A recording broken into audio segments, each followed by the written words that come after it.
하나님의 은혜가 함께 하시기를 기도드리겠습니다. 겨울다운 추웠던 한 주간이었습니다.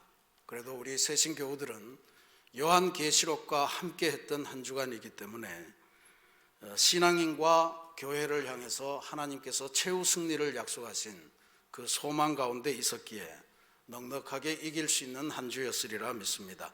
앞으로 계속되는 이 12월 한 달 동안 요한계시록과 함께 세상의 모든 근심을 이기고 하나님 주시는 새 승리의 소망을 가지고 새로운 한 해를 맞이하시는 그런 역사가 있기를 기도드리겠습니다.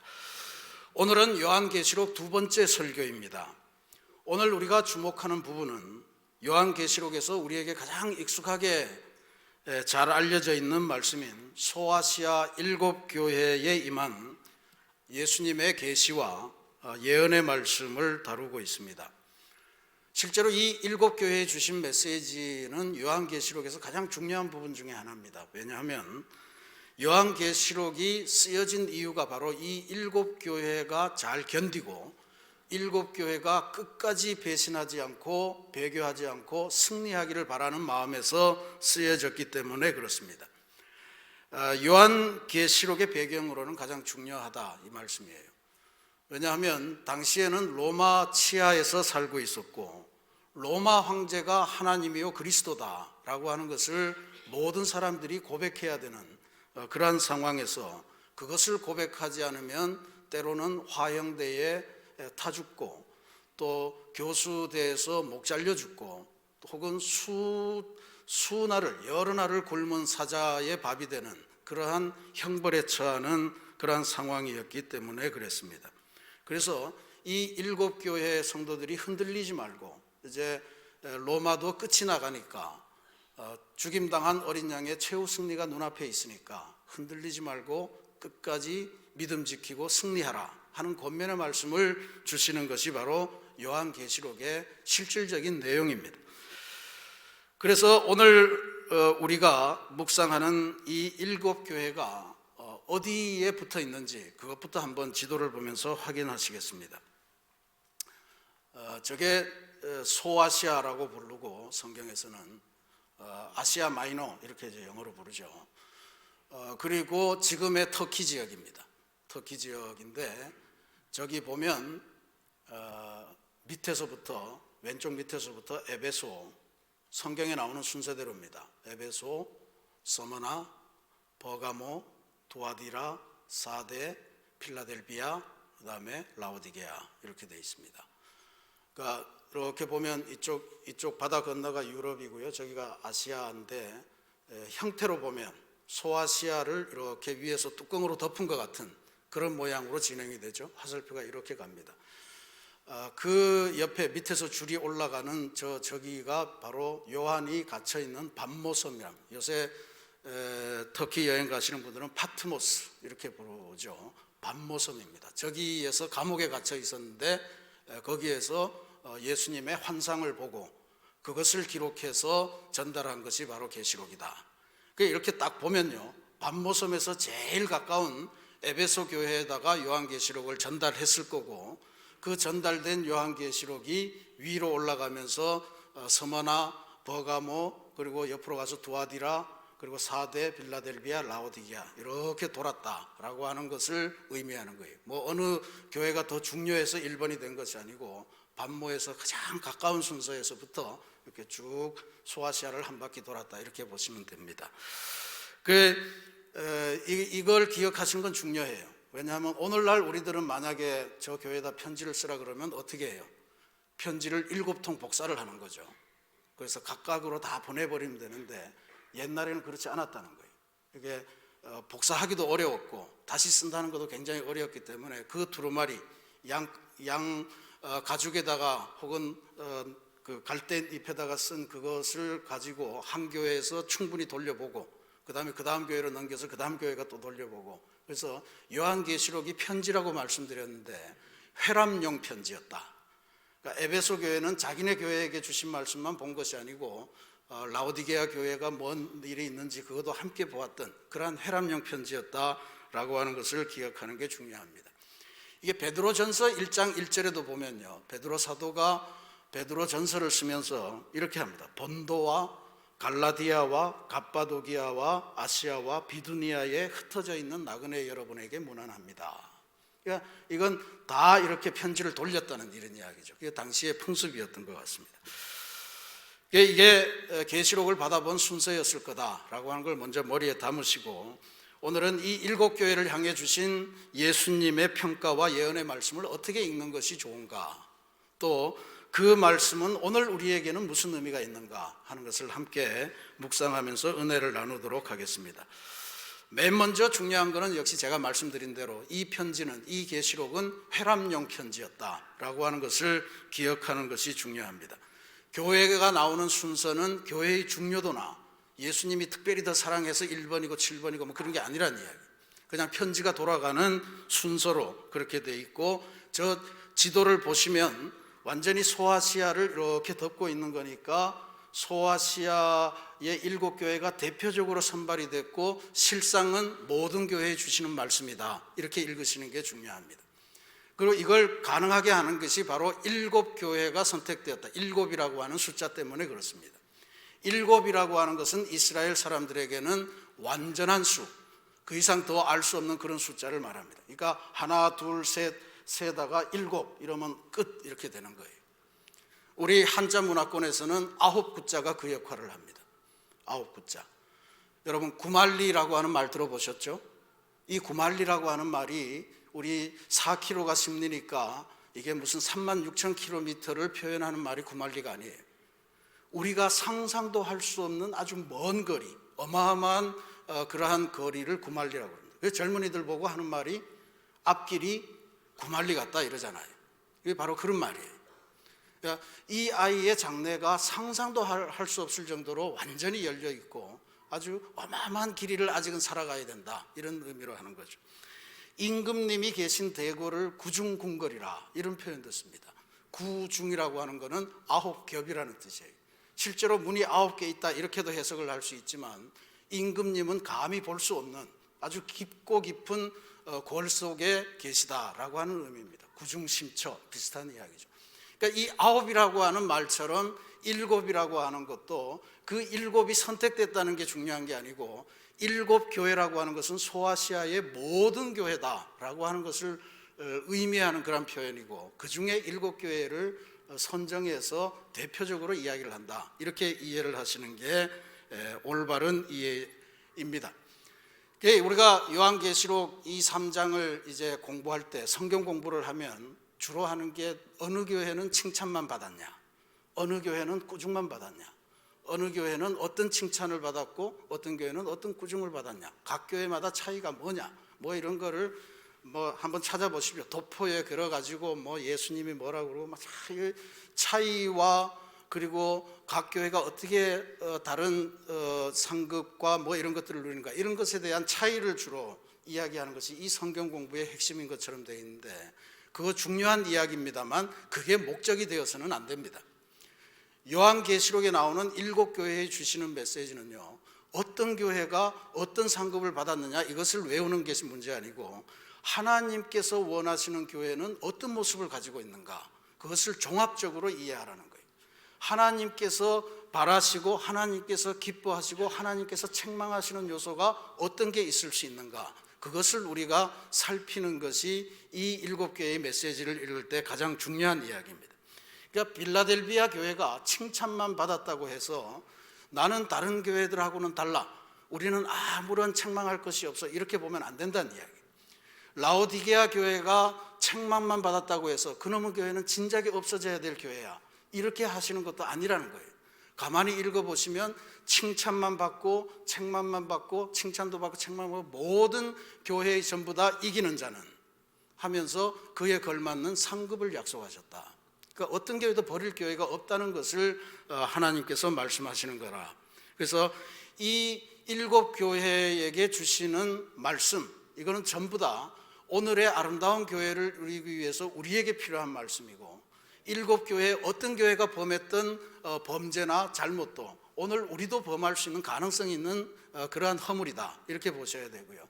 받는 칭찬도 오늘 우리도 언젠가는 그런 칭찬에 임하게 된다. 우리에게 주시는 모든 말씀으로 읽는 것, 그게 이 말씀을 대하는 중요한 토대가 돼야 된다. 이것을 먼저 말씀드립니다. 그렇게 보면 요한은 환상 속에서 예수님을 보고 예수님이 전달해 주신 그 말씀을 각 교회에다 보내긴 했지만, 이건 전체적으로 보면 하나님이 기뻐하시는 교회는 어떤 모습을 가지고 있는가, 하나님께서 싫어하시는 것은 무엇인가, 이 교회를 통해서 전체적으로 종합적으로 알려주는 교회론이다, 이렇게 보시면 된다는 거예요. 그래서 우리가 몇 가지 주의할 점이 있습니다. 첫 번째는 이 7교회를 향해서 다 말씀하시는 분은 예수님이에요. 그런데 이 나타나셔서 말씀하시는 예수님에 대한 묘사가 7교회가 다 달라요. 이게 어떤 게 있냐면 오늘 우리가 보신 대로입니다. 에베소 교회는 오른손에 7교회를 붙잡고 7 금촛대 사이를 거니시는 예수님이 나타나셔서 말씀을 하셨고요. 서머나 교회에 나타나신 예수님은 처음이요 마지막이며 죽었다가 살아나신 예수님이 나타나셔서 말씀하셨습니다.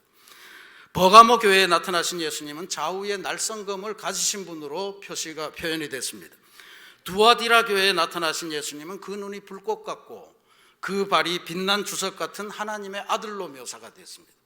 사대 교회에 나타나신 예수님은 하나님의 7명, 성령이에요. 7명과 7별을 가지신 분으로 나타났고, 빌라델비아 교회에 나타나신 예수님은 거룩하고 진실하신데 다윗의 열쇠를 가지시고 문을 열고 닫는 분으로 나타나셨습니다.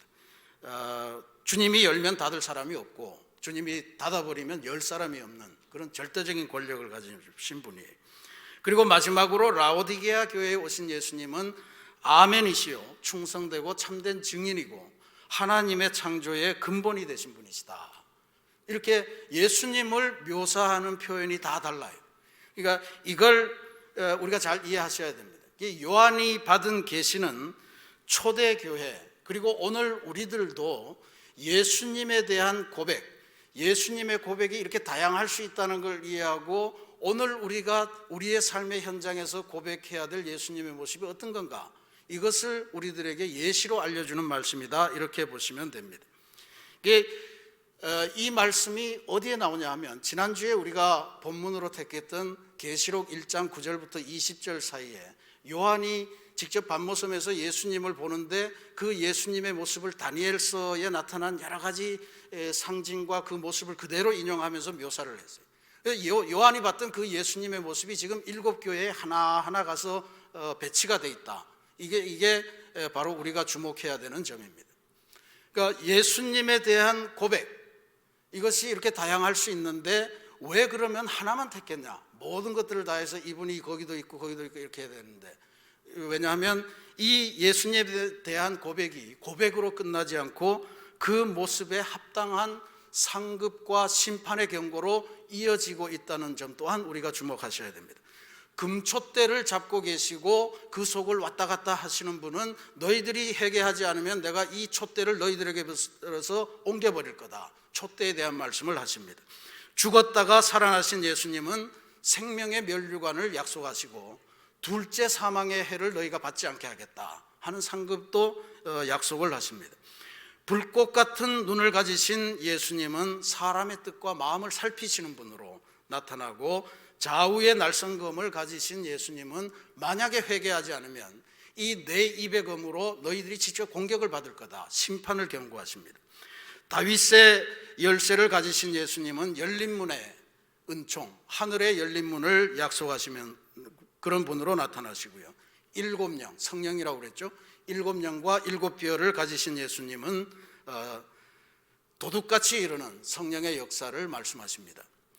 마지막으로 아멘이요 충성되고 참된 증인이고, 그리고 하나님의 창조의 근본 되신 예수님은 라오디게아 교회에 나타나신 예수님인데, 이분은 라오디게아 교회 교인들이 다 타락했어도 그 죄인들을 다시 불러서 재창조하시고 그 다음에 함께 식사를 나누는 관계로 회복하겠다 하는 약속의 말씀을 주시는 거예요. 그러니까 고백하는 예수님에 따라서 그게 응당하는 그러한 상급이 함께 주어졌다라고 하는 것이 이 요한계시록이 7교회에 나타나신 예수님이 우리에게 주시는 은총입니다. 여러분들도 여러분이 고백하는 예수님의 모습, 그게 다 있을 거예요. 나는 병을 고침받았어. 나는 외로움을 이겼어. 나는 실패에서부터 일어났어. 이럴 때마다 다가오신 그 예수님을 여러분의 예수님으로 고백하는데, 그 예수님께서 합당하게 여러분에게 상급과 그리고 때로는 경고로 그렇게 여러분을 하늘길로 이끄시는 분이 되시리라 저는 그렇게 믿습니다. 이 예수님을 어떻게 고백해야 되나 하는 말씀입니다. 두 번째로 기억하셔야 될 것은, 이 7교회에 주시는 말씀은 공통된 구조를 갖고 있는데, 예수님은 처음 시작 말씀을 내가 내 행위를 아노니 하는 말로 시작하십니다. 내가 내 행위를 안다. 네가 어떻게 살아왔는지, 어떤 잘못을 범하는지, 어떤 칭찬받을 일을 하는지 다 알고 있다, 이런 말씀이에요. 내가 내 행위를 아노니. 이 행위가 뭐냐면 2장 19절에 보면 두아디라 교회에서 주신 말씀 중에서 이렇게 표현합니다. 너의 사업과 너의 사랑과 너의 믿음과 너의 인내를 내가 안다, 이렇게 말씀하십니다. 그러니까 사업과 사랑과 믿음과 인내, 이거는 교회가 본질적으로 추구해야 될 가장 중요한 가치고 가장 중요한 행위라고 하는 것을 알려줍니다. 지난주에 인내라고 하는 것은 단순히 참고 견디는 것이 아니라 저항하는 것이라 이야기했죠. 교회는 도대체 오늘날 무엇을 위해 싸우고 있는가 하는 것을 주님이 보시고 아신다, 이런 이야기입니다. 이걸로 시작을 해서 맨 마지막에 마감을 할 때는 어떻게 하냐면 이기는 자에게는, 끝까지 이기는 자에게는 하는 말씀으로 마감을 합니다. 그러니까 이기는 자에게는 상급을 주시겠다는 약속으로 마감을 하는 게, 이게 7교회가 아주 공통되게 나타나는 그런 말씀입니다. 칭찬만을 받았던, 책망만을 받았던, 아니면 칭찬과 책망을 동시에 받았던, 전혀 상관없이 똑같은 구조를 가지고 있습니다.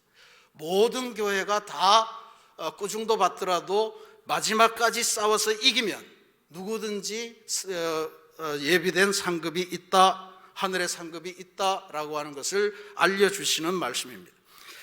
상급의 종류도 황홀합니다. 에베소 교회는 하나님의 나군에 있는 생명나무의 열매를 먹게 하시겠다 그랬고요.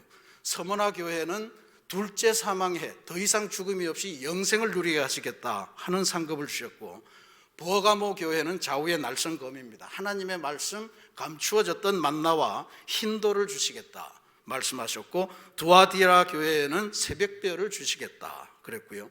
사대 교회에는 그 이름을, 네 이름을 생명책에서 지우지 않고 하나님과 천사들 앞에서 내가 너의 이름을 인정해 주겠다 하는 약속의 말씀을 주십니다.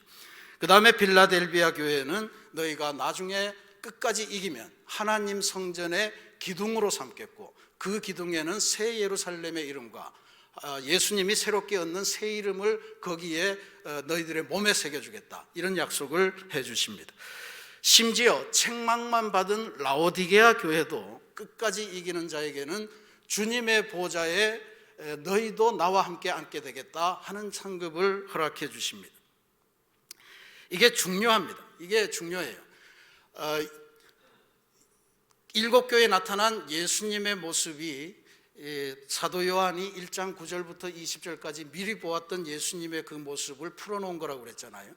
지금 여기에 7교회의 끝까지 이기는 자에게 약속된 상급은 요한계시록 21장 22장에 새 예루살렘 비전, 새하늘 새 땅에 나타나는 각종의 형태들이 다 이 7교회가 받을 상급으로 그대로 실현되어 있다라고 하는 것을 연결지어서 보는 게 대단히 중요합니다.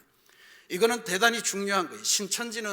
신천지라고 하는 집단은 이 7교회가 오늘날 이 땅에 있는 주류 교단 교회라고 이렇게 이야기합니다. 그들은 이미 실패했고, 그들은 더 이상 하나님의 심판을 받아서 존속의 의미가 없고, 하나님은 새로운 교회를 시작하셨는데 그게 신천지요, 새하늘 새 땅이고 그리고 새 예루살렘이다, 이렇게 주장을 합니다.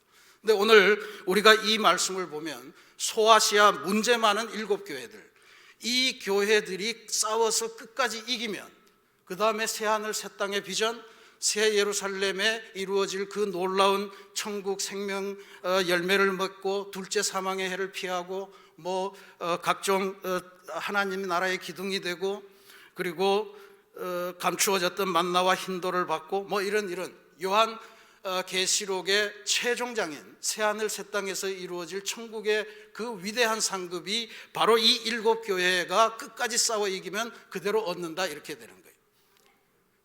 신천지 같은 교회가 새로 필요한 게 아니라는 이야기. 오늘 이 땅을 살아가는 이 한국 교회가 세상 사람들한테 욕도 많이 먹고 여러 가지로 지탄의 대상이 되지만 하나님은 이 교회를 오른손에 붙드시고 이 교회를 고치시고 이 교회를 새롭게 하셔서 하늘의 완전한 교회로 이끌고 가신다는 거예요. 이 교회를 폐기하고 새로운 교회를 창조하시겠다는 게 아니라는 이야기. 라오디게아 교회 사람들이 뜨겁지도 않고 차지도 않고 그래서 내가 토해버리고 싶다 이렇게 말씀하시지만 결국에는 너희들이 싸워서 이기면 내가 너와 함께 보좌를 나누겠다 이 말씀을 주신 거예요. 그러니까 오늘 여러분, 오늘 우리의 교회들이 비록 문제가 많더라도 여러분의 교회를 포기하지 마시기 바랍니다. 하나님께서는 이 교회를 붙드시고 이 교회를 고치시고 이 교회를 주무르셔서 하늘의 완전한 교회로 인도해 가시겠다는 그러한 약속을 주신 하나님이시기 때문에 그렇습니다. 교회라고 하는 것은 단순히 건물이 아니에요. 오늘 우리가 교회입니다. 우리 개인의 삶이 교회입니다. 우리가 연약하고 내가 병들고 내가 허약하고 나이가 들고 내가 파산하고 실패하고 이래서 여러 가지로 문제가 많고 어렵더라도 하나님은 우리를 포기하지 않는 분이에요. 하나님은 우리를 재창조하시고 우리를 손에 붙드시고 우리를 새 예루살렘으로 그 주인공으로 만드시는 그러한 하나님이라는 사실을 놓쳐서는 안 됩니다. 그러니까 신천지 가실 필요가 없어요. 신천지 가실 필요가 없어요. 여기서 하나님의 고침을 받으시기를 바랍니다. 그래서 오늘 우리가 봉독한 말씀은 빌라델비아 교회와 라오디게아 교회를 향한 주님의 말씀을 함께 보았습니다. 7교회 다 볼 수가 없어서 2교회만 택했습니다. 그런데 이 2교회만 살펴보면서 우리는 초대교회가 가졌던 아픔, 초대교회가 힘겨워했던 시련이 무엇인가를 하나 발견할 수가 있습니다. 말씀드린 대로 초대교회는 어려운 박해와 시련 속에 있었던 교회입니다. 화형대, 교수대, 그 다음에 원형극장에서 사자밥이 되는 거, 감옥, 이런 다양한 어려움들이 있었는데 문제는 초대교회를 어렵게 했던 것이 이런 로마 왕국의 외적인 압박만 있었던 것이 아니라는 사실입니다. 오히려 오늘 이 2교회의 모습 그리고 7교회의 모습을 자세히 보면 초대교회를 어렵게 만들었던 요소는 외부의 핍박이나 외부의 박해가 아니고 교회 안에서 자라나온 어려움이 더 심했다라고 하는 것을 알 수가 있습니다. 그게 바로 잘못된 가르침, 이단의 가르침, 거짓 사도들의 작용이었습니다. 쭉 읽어보면요, 에베소 교회에는 자칭 사도라고 하는 니골라당의 사람들이 에베소 교회를 괴롭혔습니다. 니골라당이라고 하는 건 니골라를 따르는 무리들이다 이런 뜻이에요. 정당이 아닙니다. 니골라가 누구냐? 니골라는 초대교회 사도행전 4, 5장 무렵에 초대교회가 막 불일듯이 일어날 때 사도들이 계속해서 구제하고 이런 거 하니까 사도들은 말씀만 전하고 기도만 하십시오. 나머지 일들은 우리 집사들이 하겠습니다 해서 7 집사를 뽑잖아요. 성령이 충만한 7 집사를 뽑는데 그 중에 한 명이 니골라입니다. 근데 이 니골라가 이렇게 변질된 거예요. 여러분들이 신앙생활할 때 내 믿음이 항상 계속 그냥 자동적으로 유지될 거라고 믿지 마시기 바랍니다. 우리는 연약해요. 내가 왕년에 이랬거든 하는 게 신앙생활에서는 소용이 없습니다. 지금 열심히 충성하고 지금 열심히 말씀에 비추어서 내 삶을 끊임없이 닦아가지 않으면 우리도 니골라처럼 변질될 수 있다는 것을 기억하셔야 됩니다. 어쨌든 이 니골라 당과 그리고 거짓 사도라고 자칭하는 사람들, 이게 에베소 교회를 괴롭혔어요. 또 서머나 교회는 자칭 유대인이라 거하는 사탄의 회당이 있었다 이렇게 이야기를 하고요. 버가모 교회 안에는 발람의 교훈을 따르는 사람들이 있었다 그랬고, 두아디라 교회는 음녀 이세벨을 용납하고 음행을 자행하는 그룹들이 있었다. 칭찬만 받은 빌라델비아 교회도 힘들게 하는 것이 있었는데 오늘 말씀해 보니까 사단의 회당, 즉 자칭 유대인이라고 하지만 율법 대신에 거짓말만 일삼는 사람들이 있었다 이렇게 이야기를 하고 있습니다. 라오디게아 교회가 시련을 받고 넘어지게 된 이유는 그들이 복음의 진리를 사수하는 일에 뜨겁지도 않고 차갑지도 않고 미지근했다고 하는 것은 이래도 좋고 저래도 좋고 그냥 하면서 타협하면서 살아갔다는 것을 의미하는 것으로 보입니다. 그러니까 즉 초대교회의 가장 큰 시련은 로마 당국의 핍박이 아니고 교회 내부로부터 자라나오고 있던 잘못된 신앙, 이것이 가장 큰 어려움이었다라고 하는 것을 보여줘요. 니골라당과 발람의 교훈을 따르는 사람들과 이세벨의 교훈을 따르는 사람들이 한결같이 한 일이 뭐냐 하면요, 이런 이야기입니다. 로마 당국이 그리스도인을 판별하기 위해서 사용했던 중요한 시험 중에 하나가 너 예수를 믿느냐, 예수를 부인해봐라 라고 하는 것 하나 하고, 그 다음에 우상에게 바친 제물을 앞에 갖다 놓고 너 이거 우상에게 바친 제물인데 너 먹어라. 먹으면 용서해주고 먹지 않으면 벌에 처한다. 수많은 그리스도인들이 예수 그리스도를 믿고 예수 그리스도의 최후 승리를 믿으면서 우상에게 바친 제물은 그것이 설령 아무것도 아니라고 할지라도 저는 먹을 수 없습니다 하고 심판을 받는 길로 그렇게 나아갔습니다. 그러니까 벌을 받는 길로 나아갔다는 말이에요. 근데 이런 순교의 와중에서 이런 소리들이 나오기 시작했다는 이야기예요. 그게 도대체 고기 한 점 먹는 게 뭐가 문제란 이야기인가? 고기 한 점 먹는 게 무엇이 문제인가? 하나님만 믿고 있다면 그까지 고기 먹는 게 뭐 그렇게 대수인가? 하는 소리가 초대교회에서 나왔다는 거예요. 먹자, 핍박받지 말고 먹자, 이렇게 된 거예요. 우상에게 바친 제물이라도 내 안에 믿음만 유지하면 먹어도 상관없다, 이러면서 타협하기 시작한 흐름이 나왔습니다. 이걸 영지주의라 이렇게 이야기를 합니다. 하나님에 대한 믿음만 내 안에 갖고 있으면 우리들의 육체는 무슨 짓을 해도 아무런 상관이 없다. 어차피 구원받는 것은 영혼이기 때문에 영혼만 하나님을 믿으면 이 썩어 빠질 육체는 그냥 음행을 하든 우상의 뭐를 먹든 아무 상관이 없다는 거예요. 로마 황제를 하나님으로 입으로 고백을 해도 내 마음속에 주님이 계신 것을 확인한다면 그게 뭔 상관이냐. 그래서 로마 황제에게 경배도 하고 그랬던 사람들이 나타났던 거예요.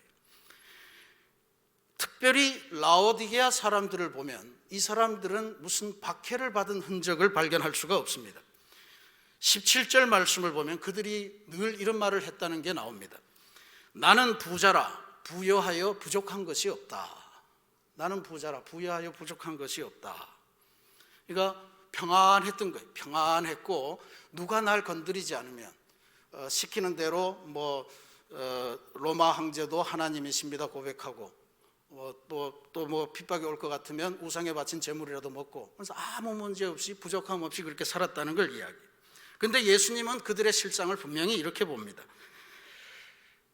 내 곤고한 것과 가련한 것과 가난한 것과 눈먼 것과 벌거벗은 것을 알지 못하느냐. 주님 보시기에는 그게 부유한 게 아니었던 거예요. 교회사를 보면 정말로 모진박해, 이거 정말 죽음이 눈앞에 와 있어서 도저히 내 개인적인 능력으로는 버틸 힘이 없어서 배교하는 경우가 많습니다. 그런데 그것도 문제긴 하죠. 끝까지 이겼어야지. 근데 더더욱 큰 문제는 아무런 핍박이 없는데 그저 풍요하다는 이유만으로, 먹고 살만하다는 이유만으로 이제는 하나님이 좀 덜 간섭하셔도 괜찮지 않을까 하는 생각을 우리 마음에 갖는 겁니다. 풍요 속에서 점점 하나님을 잊어가고 스스로 나는 부자라 부여해서 부족함이 없도다 하면서 세상과 타협해가는 것, 물질 문명에 조금씩 신압으로 그러다가 푹 젖어버리는 것, 그게 큰 문제입니다. 오늘 21세기 대한민국에서 예수 믿는다고 누가 정치적인 압박을 가할 사람은 없습니다. 누구도 그런 피해를 당하지 않습니다. 아마 있다면 남편이 스트레스 주는 정도겠죠. 그런데 정작 21세기 대한민국의 교회와 그리스도인들이 가장 심각하게 경계해야 될 것은 오늘 우리 삶을 지배하는 풍요로운 물질 문명입니다. 이 물질 문명에 조금씩 접어들면서 하나님의 말씀을 잊어가고 이 정도만 살아도 되지 않을까, 이 정도만 믿어도 되지 않을까 하는 사이에 하나님이 우리에게서 점점 흐려지고 물질이 우리 삶의 주인이 되어오는 것, 그게 멸망의 선봉이다. 사랑하는 우리 새신교회 성도 여러분, 풍요 속에서 점점 물질 문명으로 빠져들면서 주님으로부터 멀어지고 마음이 미지근해져 버렸던 라오디게아 교회를 향해서 주셨던 주님의 처방을 유심히 들어보시기를 바랍니다. 18절 말씀입니다. 내게서 불로 연단한 금을 사서 부여하게 하고 흰옷을 사서 입어 벌거벗은 수치를 보이지 않게 하고 안약을 사서 눈에 발라 보게 하라. 눈에 발라보라는 게 아니고 눈에 발라서 보라 이런 뜻이에요. 보게 하라 이런 뜻입니다. 금을 사고 흰옷을 사고 그리고 안약을 사라는 주문인데 신기한 주문입니다. 이거는 라오디게아라고 하는 도시가 과거에 세 가지가 굉장히 유명했답니다. 첫 번째는 그 2000년 전에 이미 은행 제도가 발달했다는 거예요. 돈을 관리하는 이게 대단히 중요하다. 두 번째로는 양모, 양의 털을 거래하는 시장이 굉장히 발달했다는 거예요. 세 번째로는 의사를 양성하는 학교로 유명했다는 겁니다. 그러니까 지금 금과 옷과 안약, 이것은 라오디게아 사람들이 세상을 평안하게 살기 위해서 늘 추구하던 그런 내용입니다. 그런데 지금 주님께서 뭐라고 말씀하시냐 하면요, 시장에 가서 사라는 것이 아니고 내게서 불로 연단한 금을 사고 내게서 흰옷을 사고 내게서 안약을 사라 이런 이야기를 하시는 거예요. 우리가 세상을 떠나서 살아갈 수는 없습니다. 세상의 한복판에서 두 발을 딛고 살아가지만 세상의 대세를 쫓아서 세상의 금이나 세상의 옷이나 세상의 안약에 취하지 말고 하나님에게로 가서 하나님께서 베풀어 주시는 금, 불로 단련한 금, 하나님의 흰옷, 하나님의 안약을 사서 새로운 세계를 하나님의 시각으로 바라보는 거룩함을 추구하라는 이야기예요. 오늘 이 땅을 살아가면서 이 세상 속에서 하나님의 말씀을 바라보면서 이 세상에서 하나님의 뜻대로 살아가는 것이 무엇인가, 이것을 바라고 그것을 분별하고 그렇게 해서 싸워서 끝까지 이기라는 것이 라오디게아 교회에 주신 안약을 사고 옷을 사고 금을 사라고 하는 주님의 명령이라는 것입니다. 내게서 살아, 세상 가서 살지 말고 내게서 살아 하는 말씀입니다. 부요라고 하는 것은 세상의 금과 옷과 안약에 있는 것이 아니라는 이야기예요. 부요는 우리가 하나님 품 안에 거할 때 부요한 것입니다. 여호와가 나의 목자 되시니 내게 부족함이 없도다 라고 하는 것이 우리의 고백이 되어야 할 줄로 믿습니다. 그래서 라오디게아 교회에 주시는 하나님의 핵심적인 말씀은 회개하라, 일깨워 돌아오라 라고 하는 겁니다. 회개라고 하는 헬라어는 메타노이아, 이것은 방향을 전환하라는 뜻입니다. 세상을 향해서 가던 나의 발걸음을 이제는 전환해서 하나님께로 돌아가라는 겁니다. 이 땅의 모든 교회는 이제 하나님께로 돌아가야 할 줄로 믿습니다. 일깨워 회개해야 됩니다. 주님께로 돌아가서 값없이 베푸시는 주님의 금으로 새롭게 인생을 무장하셔야 됩니다. 주님께서 주시는 흰옷으로 우리들의 세상 죄악을 덮고 씻어야 합니다. 주님의 안약으로 세상을 주님의 시각으로 새롭게 볼 수 있는 영적인 가치관을 가져야 합니다. 이것이 오늘 이 땅에서 불완전한 교회의 모습으로 불완전한 그리스도인으로 살아가지만 하늘의 완전한 교회로 하나님께서 이끌어 가시는 우리에게 베풀어 주시는 로드맵입니다. 이렇게 살아가라, 그러면 너희가 완전한 교회로 변화된다 하는 말씀입니다. 오늘 우리는 2019년 정기당회를 거행합니다. 새신교회는 이제 새로운 40년의 두 번째 해를 열어가려고 합니다. 오늘 우리 교회도 7교회의 기준으로 보면 이렇게 되겠죠. 주님께서 내가 내 행위를 다 안다. 네 사업과 네 사랑과 네 믿음과 너의 인내를 내가 알고 있다. 지난 세월 동안 우리가 살아왔던 모습을 주님께서 다 알고 계시다. 그래서 칭찬하실 것도 있고 책망하실 것도 있으리라고 믿습니다. 그런데 그건 중요하지 않는 거죠. 어떻게 하면 끝까지 싸워 이기느냐, 그래서 주님의 상급을 얻어내느냐. 그렇게 본다면 진짜로 이제 중요한 것은 주님께로 다시 돌아가는 것인 줄로 믿습니다. 하나님의 말씀으로 다시 돌아가서 주님으로부터 불로 연단한 금으로 우리의 인생을 무장하고 주님으로부터 흰옷을 사입고 주님으로부터 안약을 사서 하나님의 역사를 보는 눈을 기르고 하나님의 역사를 믿으며 끝까지 충성해서 이 세상에서 영원한 세계를 싸워 이기는 그러한 것입니다. 그래야 할 때 주님께서는 연약했던 우리, 책망받는 우리를 초대하셔서 천국 잔치를 베푸시고 우리와 함께 식사를 나누시고 또 우리를 주님의 보좌에 함께 앉게 하시는 그러한 은총을 베푸시는 줄로 믿습니다. 이러한 역사를 믿으시고 이제 불완전한 교회요, 불완전한 그리스도인이지만 주님의 사랑으로 완전한 하늘의 교회로, 완전한 하늘의 교회의 주인공인 성도로 변화되어 갈 그 꿈을 꾸시면서 새로운 길을 떠나시는 복된 성도 여러분들이 되시기를 주님의 이름으로 축원합니다. 같이 기도하겠습니다.